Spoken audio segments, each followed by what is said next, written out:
The party's begun.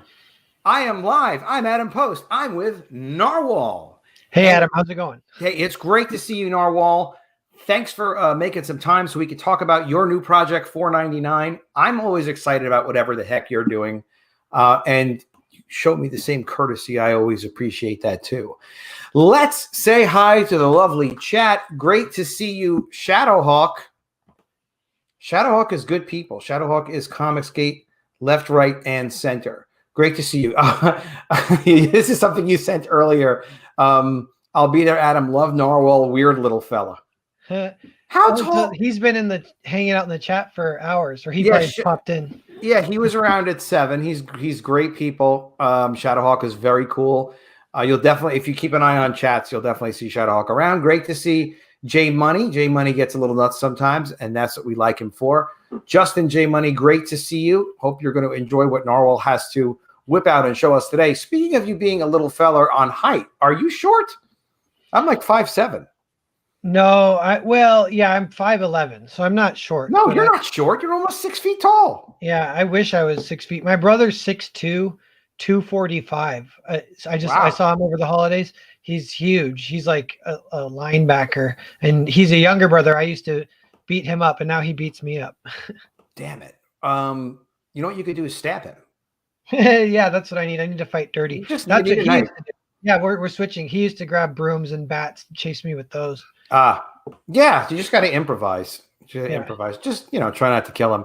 Shadowhawk, you made a great move backing Narwhal's 499, his new project, which is what we're going to be talking about a lot tonight, and Foreign Agent, which is an amazing book that has already shipped. Narwhal, you spent, 2 years working on Foreign Agent?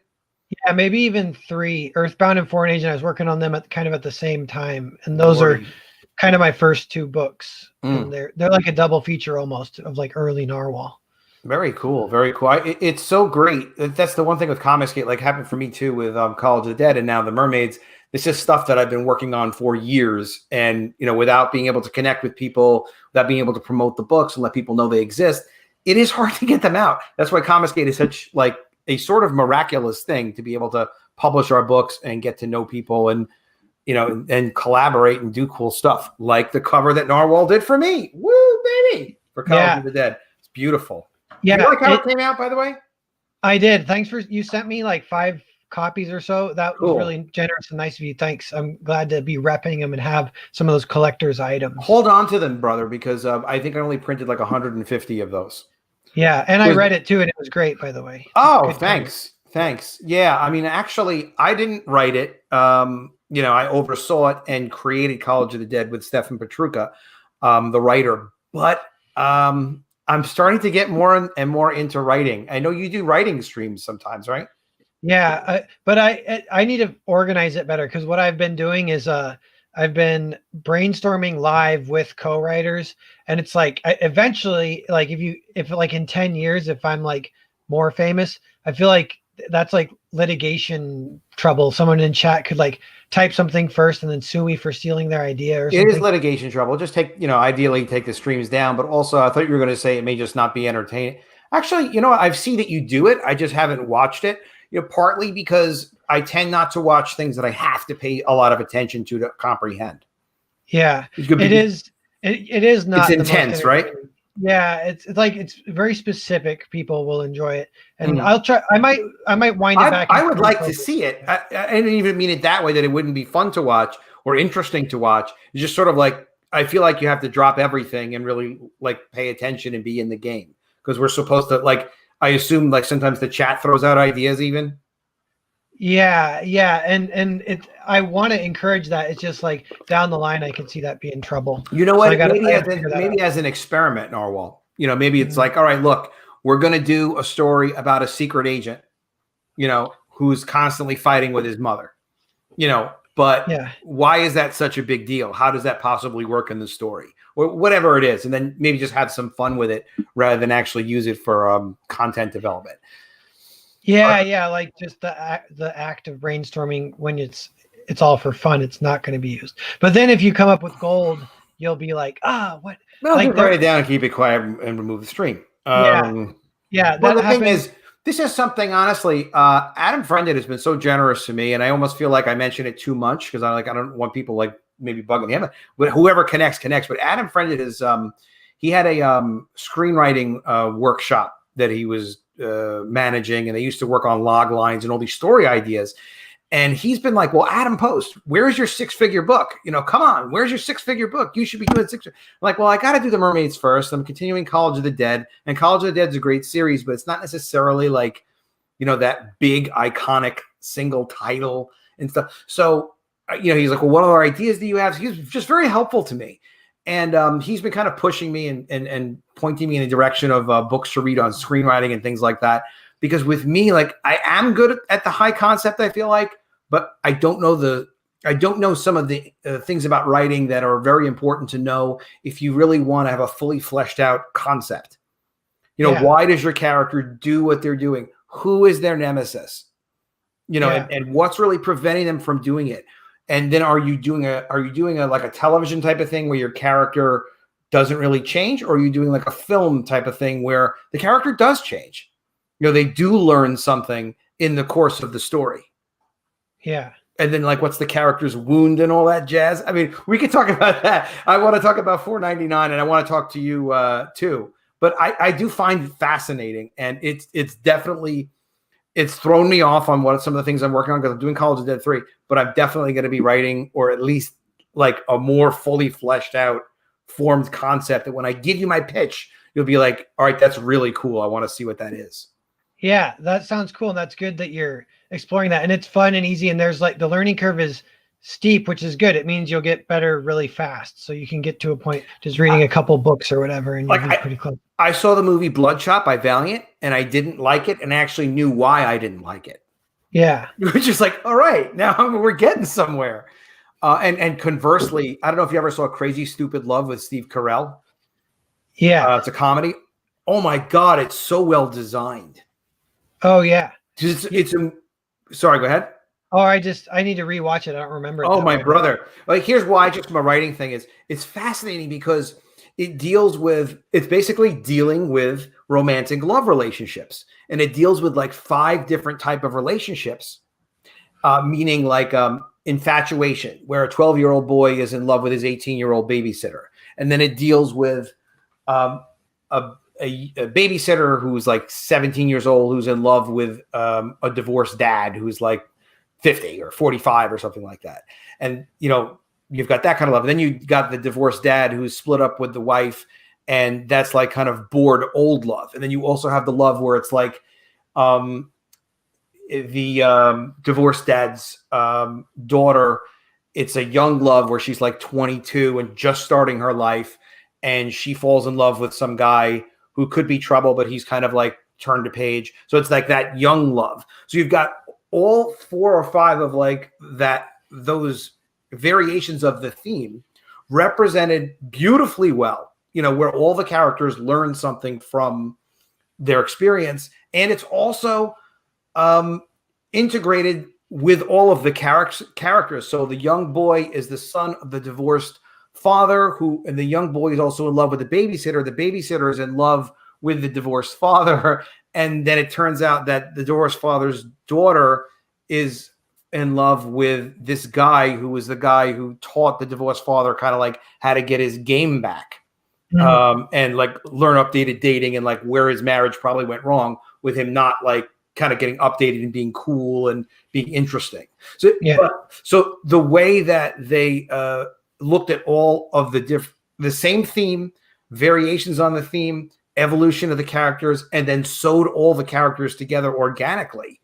So it was like, holy shit. I'm like, this is like, and it was entertaining to watch, and the dialogue was not on the nose. Dialogue was appropriate to make a point, but you're like, well, what's really going on between these two? And I was like, wow, that's well. And I was talking about it with Adam Friend, and he's like, Adam, that's a love story. There's nothing to do with superheroes. I'm like, I know, but it was just so well executed. Yeah. Yeah. That's fun how you can have a new way of looking at things as you're learning more about writing. And on the flip side too, some movies will be like boring because you'll know what's going to happen. They're too formulaic. I just need to skill, because you know what it is like, I am really excited about College of the Dead Spring Break. It's very cool. It's the best College of the Dead ever. and we get to see how the zombie apocalypse took place. And I literally was like hot for the main character. I didn't write it, but this was my idea for the story of like this carefree girl that we have, and the way the dialogue is written and the scenes are written, I was like, I really wanted to meet the girl. Like I had this real feeling of like, this is a real person, that carefree, very cool, pretty girl that's just trying to like experience life. And it's like, well, those are amazing women. But it's just written so well. But I didn't write it. And the same with like the Mermaids, I'm passionate about it, but you know, it's something we started a long time ago. Finally, it's in fruition now. And it's like, well, I have to create new stuff. I'm dying to create new stuff. Yeah. Speaking of new stuff, $4.99 is what's new with Narwhal. Yeah. How the hell did you hooked up with Richard Meyer for this project? Yeah. Yeah. So how did that happen? He was on Twitter back in the day, and he saw my art then, and he sent out one tweet. He said, like, I find this art style compelling. And like, so he kind of had some interest. And then Ethan kind of had some interest because I drew a fan art for Cyber Frog. Oh, I saw it. It was beautiful. Yeah. So that was kind of my beginning of CG kind of helping me. I went part-time at the deli from that point because I was having some success. And that was Earthbound. Yeah. And then Richard loved Earthbound. He did a review of it. And that was kind of a big like level up of my career, really fateful moment. Like I didn't see that coming. And he's like famously very kind of like objective. Like he'll, even if you're his friend, if he doesn't like it, he'll tell you, or if he hates he either likes it or he doesn't. He's pretty straight with stuff. Yeah. So people like took it seriously, and it sold like an extra like 400 copies because of his review. It sold out. Wow. And people are still waiting for the sequel. So like, I'm like, you know, super grateful to him for that. But I think after the tweet, I got some, we had talked a little bit about maybe collaborating, and he kind of said after just a few email exchanges, he said like, not yet, like maybe later, but he's like, I'm not sure if I kind of want to stick with superheroes and more traditional style stuff for now. And then, but after he really liked Earthbound, so I sent him an email. I was like, you know, we talked a couple of years ago about maybe collaborating. I'm still interested. If you want to do something, I could be down. And I think this now is still like a little over a year ago or a year and a half ago, because this has been brewing for a while too, because we had to write it, you know, like the writing process took 6 months because it's a full 90 page. It's because usually when I write, I just format it like a movie script and then I convert it to a comic after that. So it was a 90 page movie script. So it'd be like the final story will just be like watching a movie kind of, which a lot of my books are like that. Yeah. So is that kind of that's sort of the Narwhal secret a little bit process wise, that you really do, you write it like a screenplay. So yeah. you explain the shots and POVs, and they end up being like 200 pages of a graphic novel. And then the script would be like closer to 100 pages. That's like one of my kind of like rules of thumb is like 1 page of script unformatted for comics will probably be 2 comic book pages. So yeah, we did that. We wrote the whole thing. And that was for me too, like kind of a interesting process, because that was my first collaboration in like the realm of professional writing, where you kind of have like a client almost that you have to make happy, because this is based on Richard's idea. Okay, so this was Richard's idea.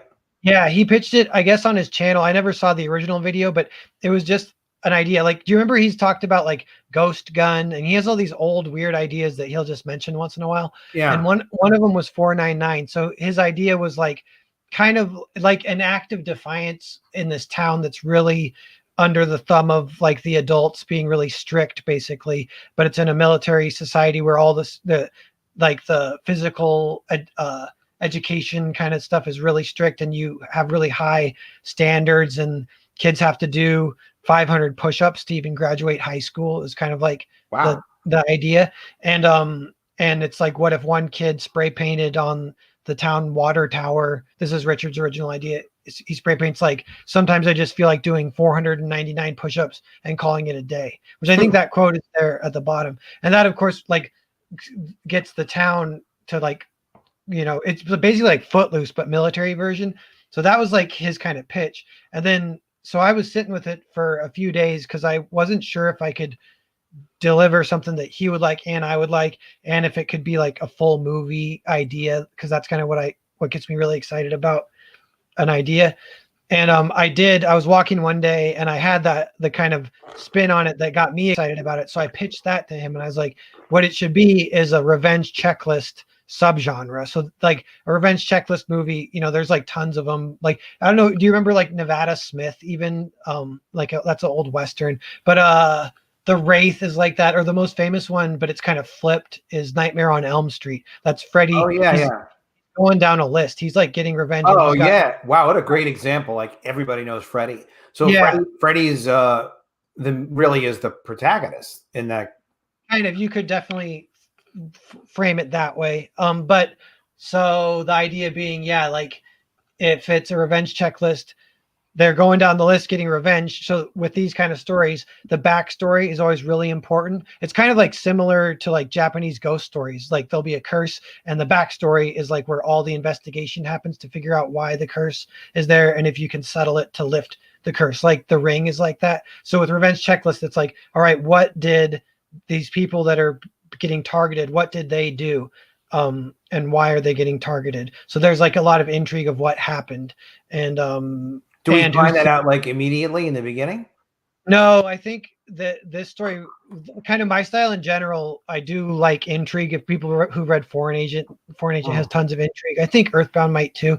And so, yeah, it really milks that kind of stuff. And as I wrote it too, I kind of realized that the best stopping point is after the first kill. So like then it becomes, so it's not even a revenge checklist in part one. It's kind of just like the up to the first kill. It's 70 pages, and I didn't plan it this way, but it's so people kind of know what to expect. It's structured identical, like literally identical to Legend of Sleepy Hollow, where you have like, setting up a town, then you have a party, and then you have after the party, someone kills someone. That's like the three things that happen in these 70 pages. And then the last thing I'll say quickly too, that's kind of fun about this story and kind of in general, but definitely part one and the whole story in general is like, you don't know who the killer is. So there's like a mystery there. It's a masked figure and you have an idea of who it could be. It's probably one of two kids. And like one of these, they're both kind of like equally balanced as the main character deliberately. So you're not sure who it is. So that is not resolved in book one. So it could actually be both. Like you could read it twice. You could read it once where one kid's the killer. Then you could read it again where the other kid's the killer. And you kind of get two stories out of it. So you get sort of, you could, it just like you pick, it's almost a choose your adventure in that you're kind of picking like who you think it is, but you don't know who it is at the end. Yeah, and that is resolved, and it's resolved in like a weird like way that is not what people expect to in part two. So I'm really excited to get to that part. But I also part one is cool. And just in general, like the kind of like the thing that came out of this idea, like, oh, teens versus adults in this like militaristic society revenge checklist. It's like kind of like almost horror, like kind of, I think kind of part of the thing that is like, if you're trying to kill one of these like war heroes, it's going to be harder than you think. So, and it doesn't necessarily go well, and so it's kind of like, they're almost like stalkers. Like you could shoot them, but then they're going to like murder you anyway. You could unload a clip like in their face and they'll still like murder you. So like, it's kind of got this like horror stalker angle with the teenagers and the old war heroes. And then it's one final thing too is like, this is something Richard brought to it, is like, it is pretty nuanced with the war heroes. They're the bad guys, but it's kind of takes a pretty empathetic look at like what their situation, like the PTSD that they've been through. And they have they hate the younger generation, or they don't appreciate them because they're like soft kind of, Yeah. But they're their kids. So there's kind of like some of that nuance is definitely there. So you understand a little bit like where they're coming from. Yeah. It's a lot of characters. There's a lot going on in this story. Very cool. It's obviously very Narwhal. You can look at it and like anybody would know, yeah, it's a Narwhal book. Very cool. Thanks. Yeah. It definitely like moves pretty fast. Some of it is like there's the there's like a wedding scene is like the middle 20 pages, and I'm pretty proud of that scene because it sets up like everything, and it has a cool little like mini action scene on its own, so it's not just like boring setup, but it like sets up all the town relationships in kind of fun ways that the reader can decode as it's happening. um, and then part two eventually, which I shouldn't pitch that too much, but part two has a really long action scene. It could be 100 pages, but I don't think it'll be that long because Whoa. that's long. But it might be like 70 pages. Trying to do a 70-page action scene, and it's kind of different the way I like to do action. Like I know sometimes like shonen manga, they can do like 200-page action scenes where it's kind of like you have commentary, you have like people watching, you have people leveling up, you have lots of trash talking. But another way to kind of get a cool big long action scene is to have like just a bunch of moving parts that you can all follow as almost like subplots within the action. So that kind of happens here where it's like a town and you got like four people all trying to do kind of stuff at the same time, and how they kind of overlap becomes the big action scene. So this has really occupied you for the last 6 months a lot, right? Yeah, and I mean, I guess it was like the writing of it was like a year ago, and then yeah, drawing it. I was drawing it like here and there, but I was also working on Earthbound 2. We weren't sure when we were going to launch it. Then Richard emailed me and he's like, "Let's launch it in December." And I was like, "Okay, that means I need to start working on this full time." So yeah, the last like couple months, especially, I've been on this full time, just busting it out. Now, what does 4.99 mean? Like, what's the significance of that to the story? Sorry, say that again. I was reading the chat. No, 4.99. What's the significance of that to the story? It's yeah, so it's like title. Yeah, it's kind of like on the surface level, it's the push-ups, like the act of defiance to just do 499 push-ups, but then it kind of takes on a little bit of a new meaning, and more kids start using it as kind of like a rallying cry against the adults. And it's kind of like the tag. It's the tag of the killer. He just tags 499. So that kind of like evolves as the story goes. Real quickly, Badger Comics in the chat, he says, "Narwhal, we know Zach tends to end the funding quick and immediate production begins. He aims to print and ship ASAP. What's the timetable on 499? It should be kind of fast. So there's a couple things. One is like my own motivation. I want to bust this out and get it out so I can launch Earthbound 2 in the spring. So like for me, I want to get this done kind of April, May. I think April, May is like what it says on the campaign. It's April 2021. Yeah, but I might finish it. I think I'm on pace to finish it before it finishes funding. So in the next 2 months, or like 6 weeks or so, I'll be really close to having the whole thing done. And so it should go pretty fast. I might sometimes, if I'm ahead of schedule like that, I'll kind of let it sit and I'll redraw some pages and send it to people for kind of like more deeper editing polish, because Earthbound went through that and it really benefited from it. And by the end, that was really kind of because it was my first book.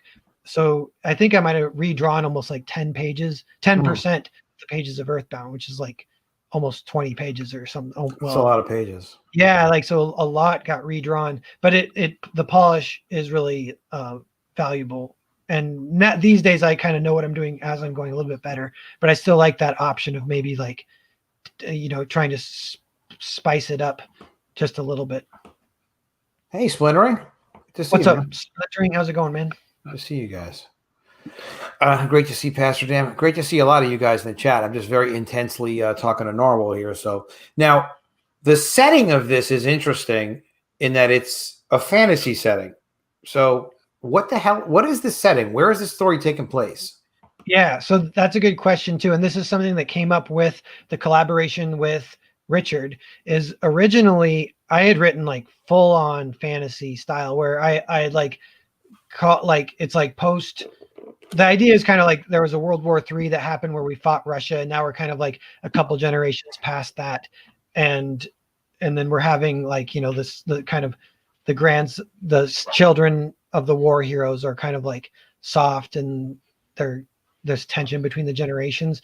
But for the world building, I had written like that some of the war had gone on like in America. So America is like some of it's like a wasteland, but the cities have all been walled in and those are still like solid. So they call it the in between is like the wasteland, and kids can get banished to the in between if they blah, blah, blah. And Richard was like, no, just put it in a Texas town that's kind of conservative, kind of military. So he like way wanted to pull it back a little bit more realistic.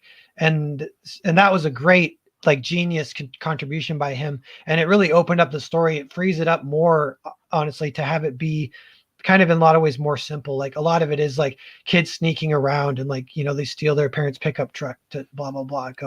Okay. So it's like, yeah, because it's when you're thinking about a setting like that, I mean, you want to make everything dynamic, you want to make everything exciting, but at the same time, like you're thinking about what story you're going to tell. You're not necessarily introducing a world that you're going to visit on a regular basis and spin multiple projects out of. So your main consideration is like, what's the appropriate world to tell this story? Yeah, and it's kind of like I want to deal with some things. So can I have like placeholders, like quick worlds that we all already know, so I don't have to focus on the world building? And so yeah, like this is like basically like a, you know, like a high school. Because, for example, if they were on a spaceship, you obviously would want a reason that they're on a spaceship. It would have something to do with the story. I mean, it doesn't have to be, but, you know, if it's not, then like, what the hell are they doing on a spaceship? Yeah. So but it sounds like your dynamic does require that, you know, this setting to some extent, right? I mean, yeah, like the way the world building that happens is kind of revealed through like, well, it does these flashbacks with Russian spies, so that explains one thing, and then the other thing is kind of a reveal as we go of just, oh yeah, this high school is really strict and really weird, like how they kind of encourage violence, they allow fights, stuff like that, and the teachers are kind of hardcore. Like one of the main bad guys is just the PE teacher.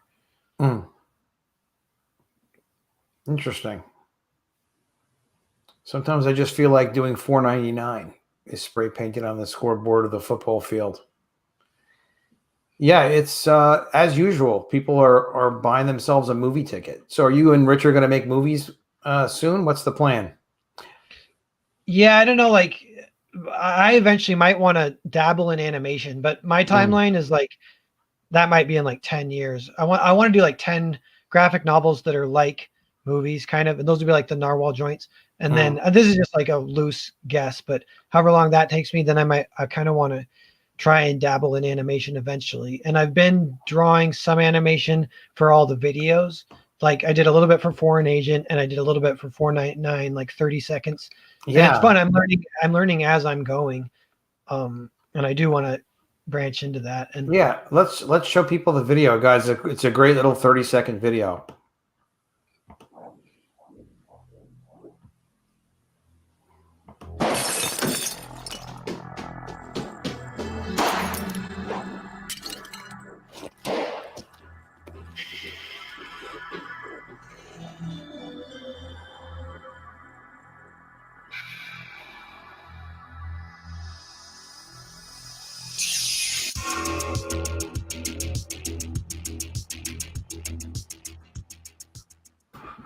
Yeah, I mean, at some point you could be stringing together all these Narwhal animated videos and just kind of show people. You've got this. You've got Foreign Agent. It just went up one too, by the way. So thanks, Chad. Cool. If that was one of you, Adam, thanks for doing this. It helps the promotion. Yeah, guys, it's great getting the word out. I mean, look, we all have like limited amounts of billions laying around the house, but it's a huge help to support projects like this. I mean, I've you know, we've known each other a while now. I mean, in Comicsgate time anyway, Narwhal, and I think it's great that you're part of the community and that you're doing these creative projects. And you know, I like seeing people that each of us can kind of offer something unique, and not everybody's expected to or trying to be Ethan. Like we're all doing kind of our own things, and we're just doing them passionately and kind of being content about it and evolving as creative people.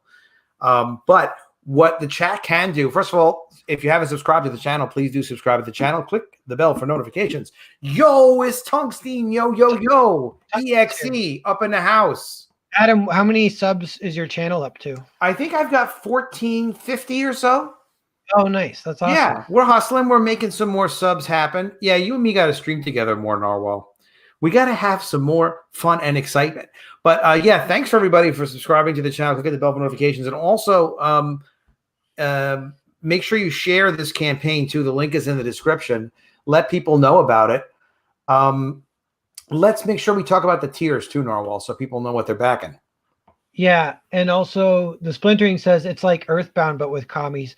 Yeah, like so. Oh, is it really? Thank you, splintering. Yeah, like Earthbound takes place in a high school too. So I don't want to pigeonhole myself as like the high school guy, and I feel good. I feel okay about stepping out of that with Foreign Agent is like not high school. So I'm like maybe every other. But with this one, like the thing that kind of sometimes will get me real excited about a project, and this happened with 499.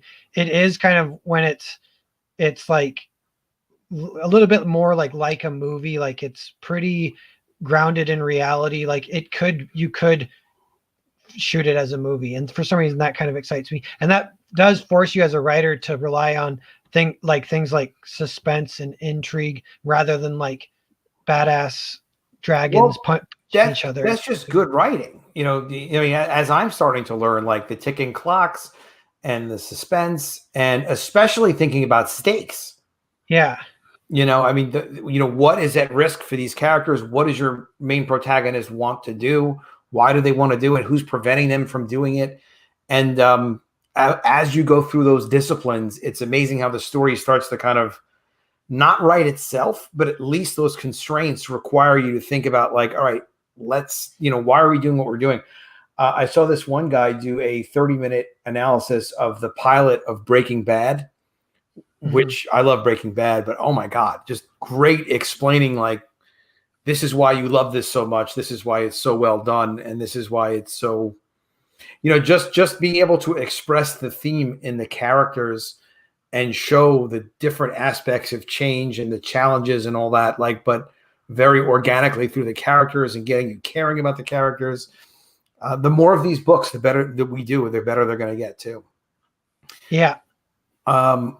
Tier time, baby. Tier time. So if you guys are sharing this on social media, you're supporting Narwhal, and I definitely appreciate it. It's great to see, Narwhal having more success, and his first kind of joint venture with Richard Meyer here. Like that's kind of big. Who knows what they'll do next? Yeah, we do have one other kind of project in development that I won't say anything about, but there will be hopefully eventually like 2 big collaborations between me and Richard. But on this is another smaller collaboration that speaking of the tiers. So the $40 tier, that's the payment on delivery bundle with $4.99. So that was fun to do. I don't know, Rob. I don't know. He's out of character. He's famous now. What do you expect? Sorry, go ahead. Yeah, and I've been hanging out with a lady, so I've been like, I don't know, my whole life's turning around. You are hanging out with that chick. Is it that pizza girl? It's the one I call the Old Flame. So it's the older woman who hired the hot pizza girl? No, it's just like she's not old. She's actually kind of, younger than me, I guess, but she's the Old Flame. Old Flame. Okay. We've seen her on stream? No, I don't think so. I'm scared she'll get doxxed or whatever, so I gotta. All right, yeah, just hide her. Keep her safe. Yeah. Oh yeah, people will go looking for her. There are some odd people in the world. Gabe says, I like backing Narwhal books. I just wish there were more. Hint, hint. Oh, well, there will be more. You can always back the College of the Dead cover that Narwhal did for College of the graduation day. Narwhal's working. He's doing more stuff. I mean, we talked, I think 6 months ago, and you had said that you were planning more stuff and you're working on this is obviously part of it, but you've got more than just that. You've got Earthbound 2 coming. Yeah, Earthbound 2. There's a collaboration with Tungsten. That's the Nerf modded one. I'm just a colorist and co-writer on that one. But I'm really excited about that project. We're writing the sequel now. It's just so much fun. Eventually that will be out. And there's a couple other collaborations, but Earthbound 2 is kind of the big one to keep your eye out.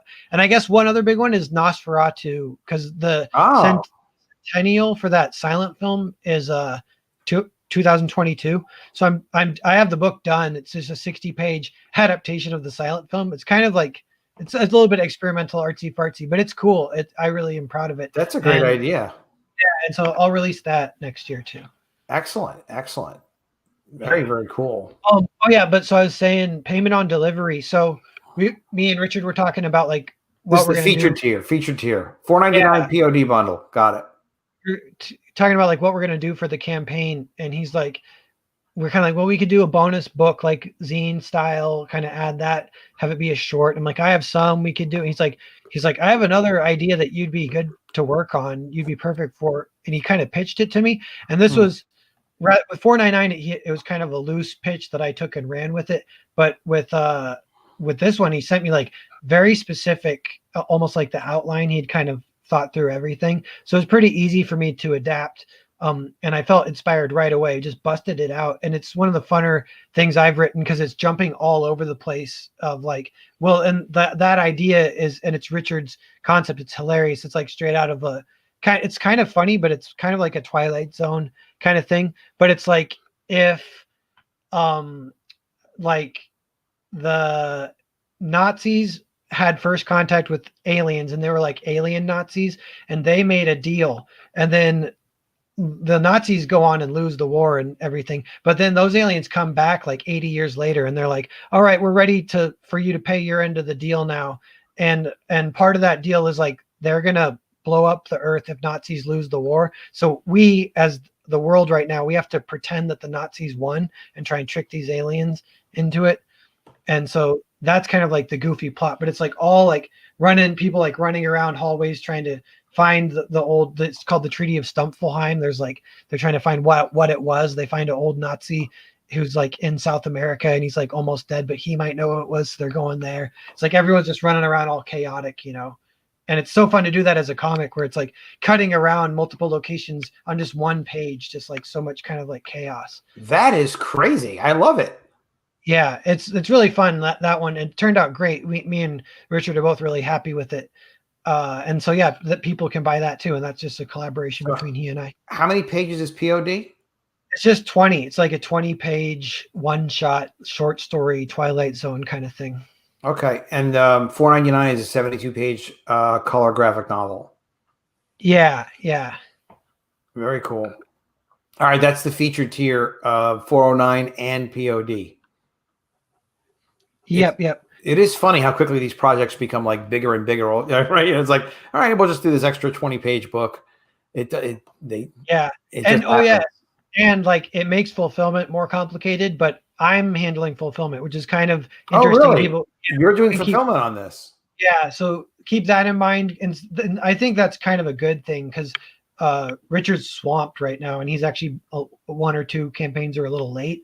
So like, it's good that I'm handling this, so people can kind of, you don't really have to sweat that aspect too much. Yeah, you're old hand at this.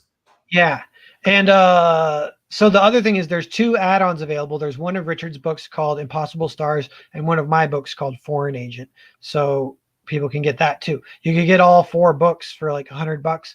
And yeah, Impossible Stars is great, and Foreign Agent is also a good one to catch. That's like another full Narwhal joint. That's a 190-page graphic novel that I did, my kind of like my second book, basically. Yeah, it's so funny how time goes by so quick. I remember when we were talking about Foreign Agent.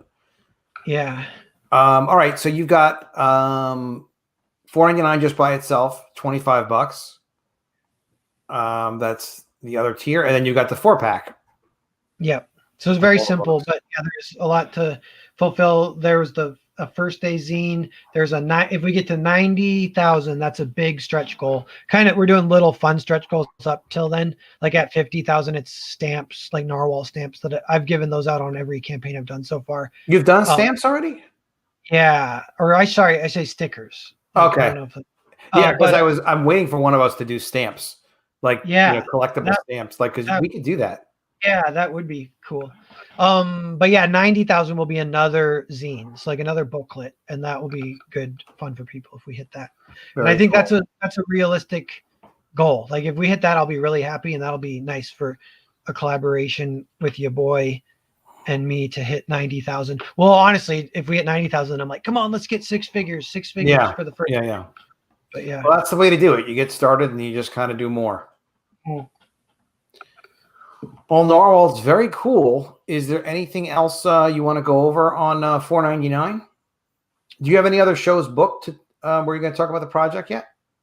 No, this is a bit of an exclusive, so that's good for now. At least, like it's fun to tell the story on this channel, and it is. Mm-hmm. I feel like it's like kind of interesting, like your boy and me, how we met. It's very interesting. That's why I really wanted to know the background of it and like who did what and what else you guys might be working on that you can talk about.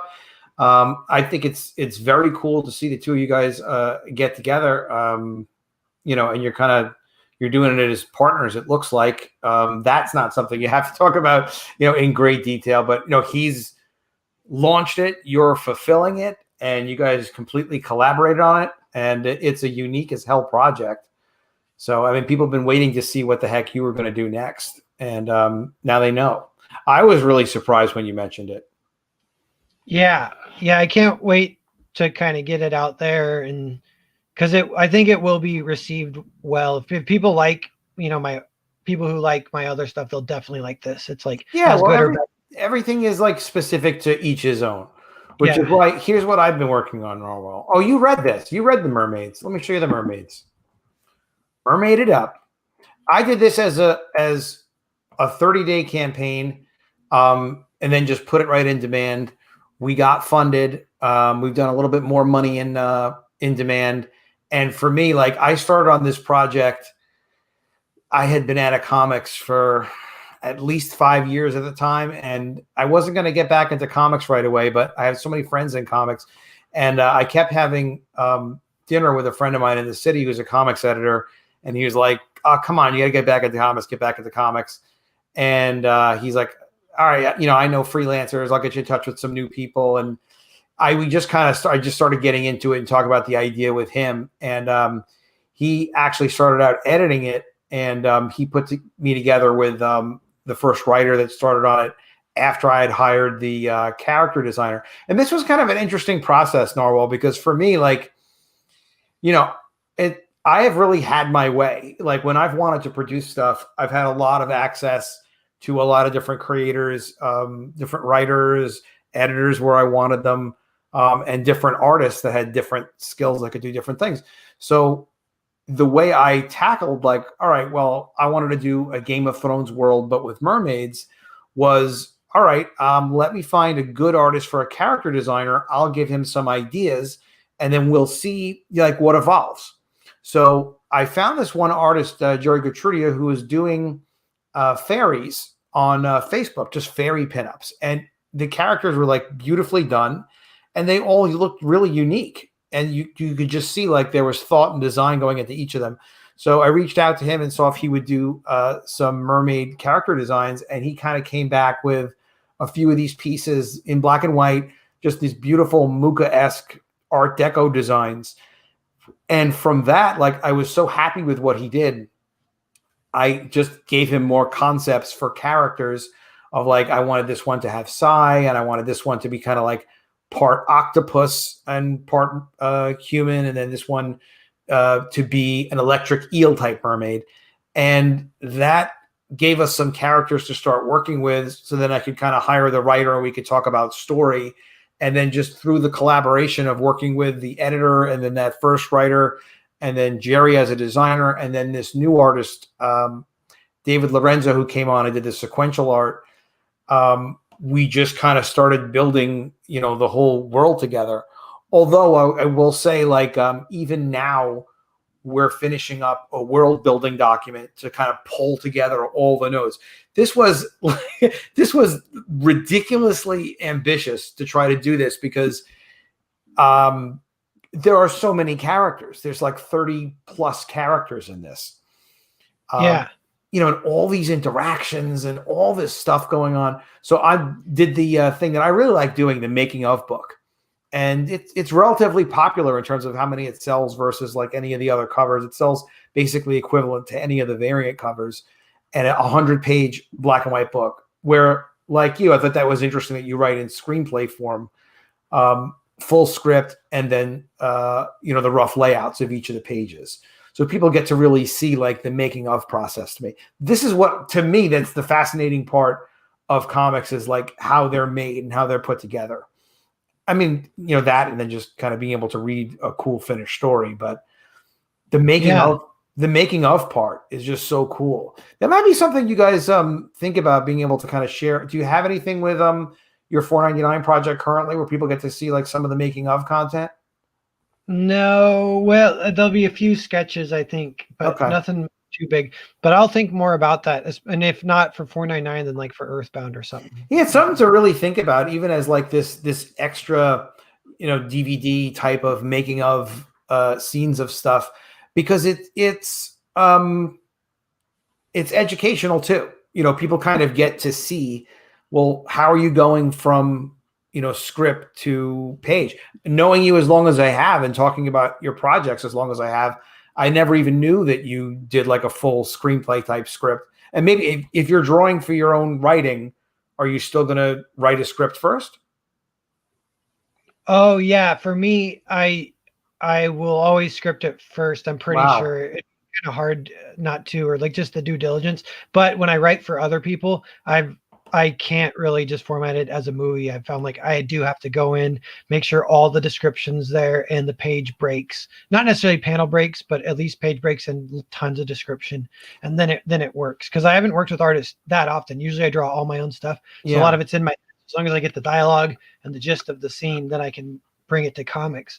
But yeah, if I'm working with people, I just have to take that extra time. And I would think, especially, with you, Narwhal, that your finished work is unique, not just with the look of it, but just, the energy of the art and the fact that it looks like it's an animated movie. I think people would be very interested in seeing, parts of the production process. And with the Mermaids, we're completing this world building document, which is probably going to be 50 pages. And it's freaking enormous. There's really no room for it in the book. So what we're talking about maybe doing is, after we ship the Mermaids, because it's got spoilers in it, sending that as an extra thank you PDF to backers. Oh yeah. Which we can kind of do stuff like that.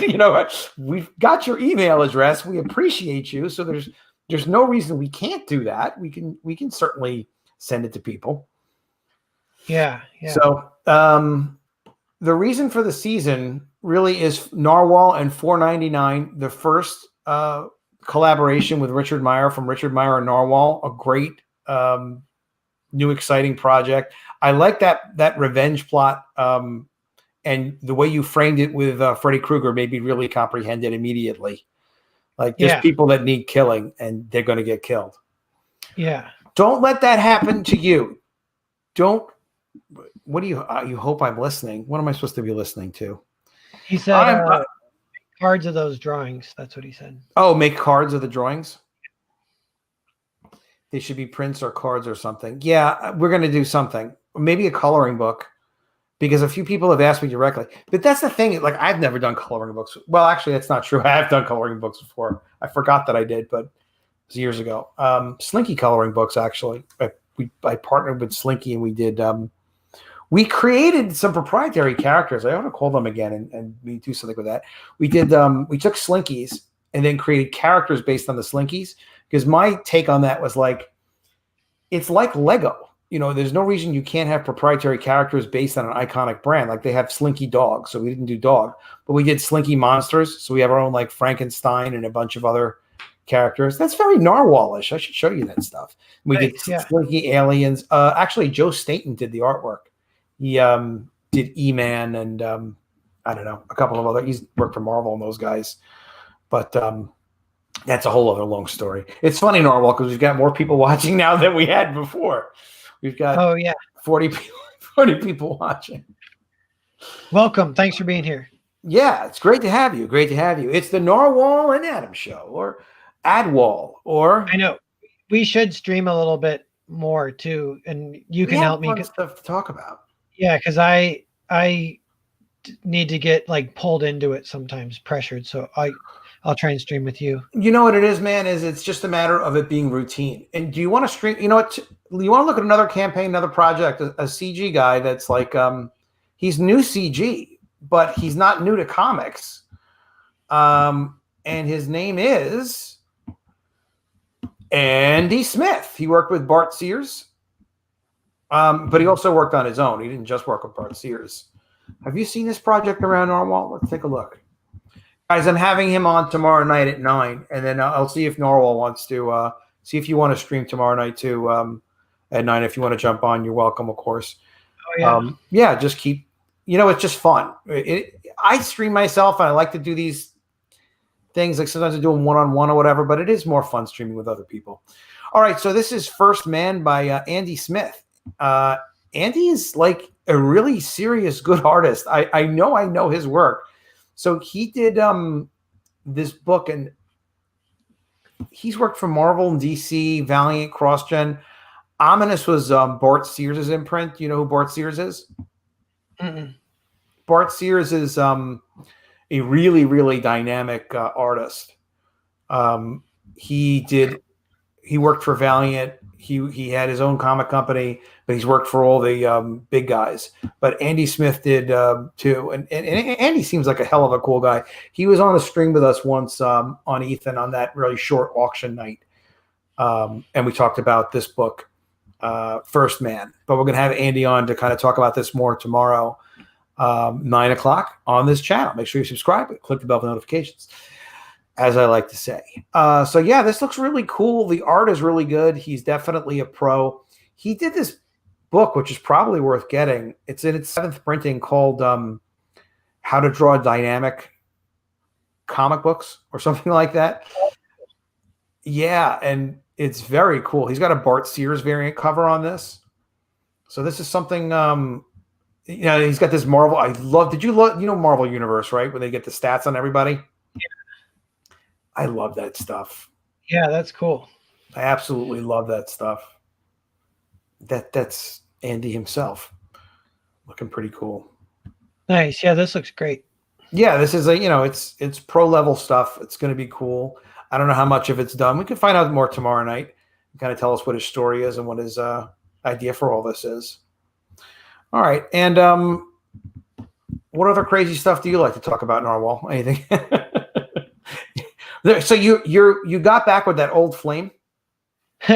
Yeah, like over the summer, it was almost like a meme, but there was like the old lady, then there was like the pizza girl, and then there was the New York stripper, and there was Witten, and then there was the old flame. Those are the women in my life last summer. Oh, so how do things go with Witten? I've seen Witten, like I think twice on Cecil's channel. Yeah, we just talked out a few great. times on this. Yeah, she's really nice, and then it's a funny mix of like she's very nice and authentic, and then also like kind of insane and crazy. But yeah, I've seen her say some crazy stuff. Unless she wasn't telling the truth, I don't think I was on. I think I was watching. It was a Jack show, and Cecil had her on the first night, and the first time he had her on, and you know how they met. He had made a nasty comment or some negative comment, like teasing something about her doing a crack dance or something like that. And then she had direct messaged him and was just like, or tweeted, or did a Twitter response and was just like, "Hey, I'm just trying to bring happiness to the world." And then he's like, "Oh, I feel terrible." And he messaged her and was like, "Hey, I'm really sorry." And then he offered to have her on the YouTube show. And she came on, and yeah, she was wild. She was a lot of fun. Yeah, but everyone loves her. But she was like, she was, I think, in a recovery house at the time. Yeah, from what she was describing, and like recovery from some addiction or something. And it was like, I'm thinking like, I don't even know if she's really allowed to be on. When you're in that situation, like sometimes they really restrict your communication and stuff. Yeah.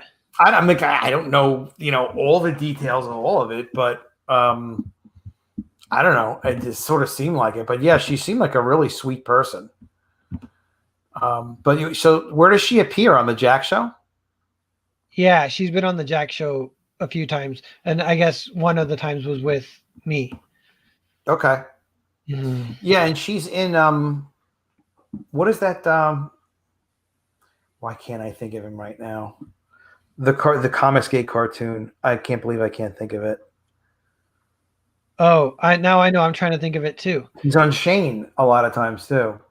Somebody tell me in the chat, please. You know what I'm talking about. The show that like Hail Salad. Hail Salad. That's it. Hail Salad. Yeah, he designed a Witten character.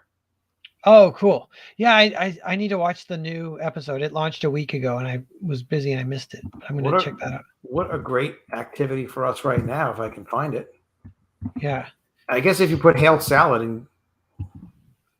I got to go in 10 minutes just after. All right, so let's watch Hail Salad, and then we'll call it a. Yeah. Okay. Camel Moon. Why don't I know that? My God. Oh, yeah, Witten's in this one. Oh, nice. We love Witten. All right, here we go. I really need Cecil back on Twitter. You know, I would really, really like it if we can get Cecil back on Twitter somehow. So if you have any ideas. Yeah, it's a bummer. He's really clever. Nobody does what he can do. Okay, this is playing automatically. We're going to watch the latest Hail Salad, and then we're going to let Narwhal get some rest, and hopefully we'll have Narwhal back tomorrow night. Here we go, gentlemen and ladies. The latest Hail Salad, episode 7.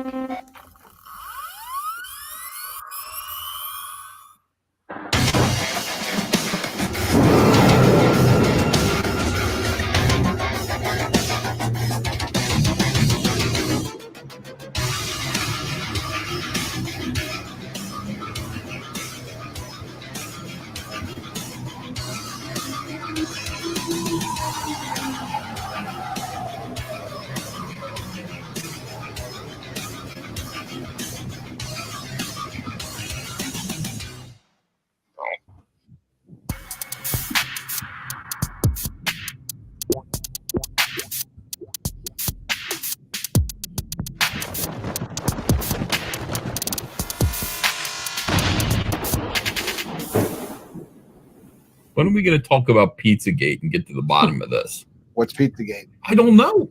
What's your favorite kind of pizza? I like 7-Eleven pizza. 7-Eleven was an inside job. Are you comfortable enough in your heterosexuality to give another man a hand job? I could get into that, but I don't think I could pull it off. Before you make any major decision, jerk off. Yeah, choke out. He's down with the rave scene. The highlight of my raving days, it was speed and crack. I'm going to go smoke some now. Hang on. Like, do you ever hold eye contact while you reach climax? Well, Or do you like look away as you get a cold hand job? You think you'd go through all this trouble just to fake it? John, can you shut up for a minute? Fuck you interrupting my story. John, I'm sorry. Is there anything left to that boring story? okay, so why not? Why do you think those questions aren't being asked? Chokeout knows. Emotions. If my grandpa fondled 8-year-olds, He'd have lipstick. He'd have like a blonde wig. He'd have an Angora sweater and a tight skirt on. he probably is enjoying cuties. Oh, he looked good. I met a bird on Tinder. She had the tightest pussy I've ever encountered. All right, so I wrote down get Tinder. What do you think, John? Was your cheese pizza good? I heard it was really good this time. Ethan has had a threesome before. Well, that's only because he counts as 2 people. You should have brought out a mirror and showed them how stupid they look. Okay, would you rather suck a pizza-flavored cock or eat a cock-flavored pizza? Good question. Cecil's the kind of gay guy that says I'm not gay while he's got a dick in his mouth. You think I'm gay? You sound just like my dad. Cecil loves girls that look like boys. That's his type. I like the LA Cat Strip Club. I've been to a strip club twice in my life. Cecil! Frago was there. Dan Frago was there with me. And I got like 5 strippers to climb all over us at the same time. All right, I'm sitting here bare-chested. Very attractive young girls in it, right? But also it had like, you know, mommies. The word you're looking for is flavoring. I got a 40-year-old with her hand on my balls. It was a little weird. He used to be rich. He's not anymore. We've all been there as men of pleasure. Anna, you're all right. Are you a scissor sister? Do strip clubs have sushi? Is that like a real thing? Well, we tried to get Narwhal and Witten in here. I'd like to get the 3 of them together. Hello. Welcome, Witten. Absolutely incredible. And we're going to sit here. I guess we're going to dance. I still do shows, but I just don't say no to things. I know what you're talking about. That one where she's like in the Navy or whatever. She's like. Kelsey, go play outside. I expect to see a half kitten, half wolf before I saw a fucking whale with a unicorn horn. I'm no expert on narwhals. I just go by the name.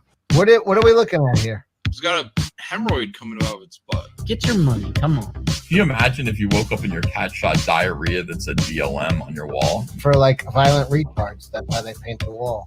What? I thought you guys all loved this Jenkum stuff. Why would they blur that out? You enjoy yourself, Witten. I can hear music in my head, Cecil. Yeah, I hear it too. Do you know how many men have ever united over a piece of ass? You know what? We should not be ashamed of the asses of beautiful women. We just shouldn't. The power of the booty will unite us. If you slap it, it'll jiggle. My driver's license says on Twitter I'm gay with your dad, which most men find attractive for some reason. Well, because the guy was kind of like a homosexual crack addict who defrauded all of Australia about a space program. How could they even make a profit on that? Even Liza Minnelli is a huge gay icon, and I believe she married a gay guy too. I'm really good friends with Liza McCabe, who worked on my car in Nissan Central with his oily cock. Okay. Who just left? John, he just got sick of it, you know. All right, if I had the mic, listen, motherfuckers. It's okay to want the shame train. I get it. He bought a Winkle Dam, a box of condoms. Oh, he's a lawyer. Look at where I'm at. I'm fucking drunk wearing a Bubba helmet. Is he more up your alley than Narwhal? No, Narwhal is more on my alley than this guy. Would you harvest his children? Yeah, probably. I think this could be a love connection. Throw the line to Narwhal. Witten, do you like pheromones? Yeah, What about a sponge bath, man? it's smart actually. That's good. You don't want that muscle. Anna, what are your thoughts on the gooch smell? I'm just gonna laugh at you. This is retarded. You never let a girl stick her finger in your ass. See, that's the problem. Like, it's got to bleed into your dong. Then they try and like touch your pussy with it. I just wandered in here. I didn't know this. That was insane. Fantastic. Yeah, Make that was my sure- favorite one yet. I'm glad I was in it. That's Yeah, funny. I didn't realize you were in it When was the either. last time you washed your bed sheet? Wow. Subscribe to Camel Moon on YouTube and back Hail Salad on well, can't watch that again. Back Hail Salad also on Indiegogo. The link is in the description. Yeah, he's great. He actually is a great guest to have on too. So we got to do a lot more streaming. We got to sell a lot of $4.99 books. We got to sell mermaids. We got to sell zombies. We got to sell it all and have a lot of fun doing it. Guys, thanks for being with us tonight. We're going to let Narwhal get some rest. I'm going to get some rest. You guys have an amazing new year. It's a brand new freaking year. A lot of great things to come. That's Narwhal, right. you agree? I do. I'm excited for Indubitably. 2021. Yeah. All right, guys, make sure you check out 499. You can always share it on social media if you can't back it right now. And check out The Mermaids at epicmermaids.com. Links for our books are in the description. And again, subscribe to Camel Moon. All right, we'll see you guys again soon. Have a great night. I'm definitely going to have Andy Smith tomorrow at 9 o'clock EST, same time. And hopefully we can have Narwhal too if we put our fingers together and we're very good. All right, have a great night, guys.